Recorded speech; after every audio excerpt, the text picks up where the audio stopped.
Dans cette séquence, nous allons faire la dernière question qui est en déduire que le cosinus de pi sur 12 vaut racine de 2 plus racine de 6 sur 4 et le sinus de pi sur 12 vaut moins racine de 2 plus racine de 6 sur 4.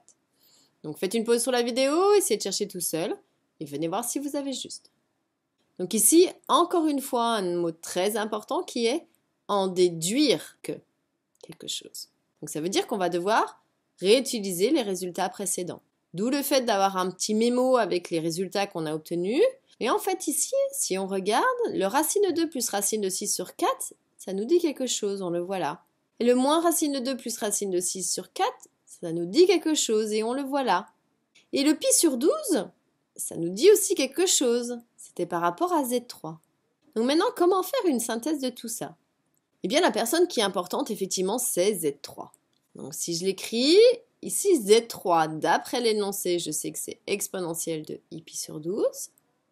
Et je sais également, d'après la question 4, que c'est racine de 2 plus racine de 6 sur 4, plus i fois moins racine de 2 plus racine de 6 sur 4. Bon, on y est presque. Pourquoi? Parce que l'exponentielle, on sait que ça lie le cosinus et sinus. Je sais, on l'avait rappelé au début, que exponentielle de iθ, c'est pareil que cosinus de θ plus i sinus de θ. Donc en fait ici, l'exponentielle de i pi sur 12, c'est pareil que cosinus de pi sur 12 plus i sinus de pi sur 12.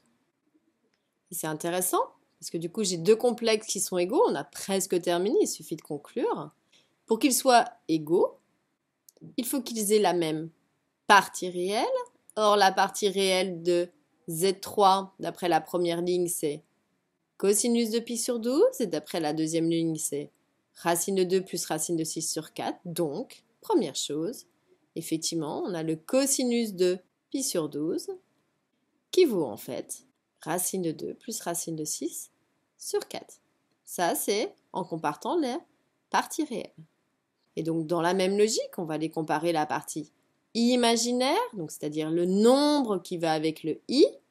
D'après la première ligne, c'est sinus de pi sur 12, qui vaudra après, d'après la deuxième ligne, le nombre qui va avec le i, c'est-à-dire moins racine de 2 plus racine de 6 sur 4. Et effectivement, c'est bien les résultats qui nous sont demandés. Donc ici, c'est vraiment un exercice qui lie de nombreuses compétences, tout ce que nous avons appris jusqu'ici pour obtenir, en fait, ici ce qui est très intéressant, c'est la valeur exacte du cosinus et sinus de pi sur 12 qui ne faisaient pas partie de nos familles de référence.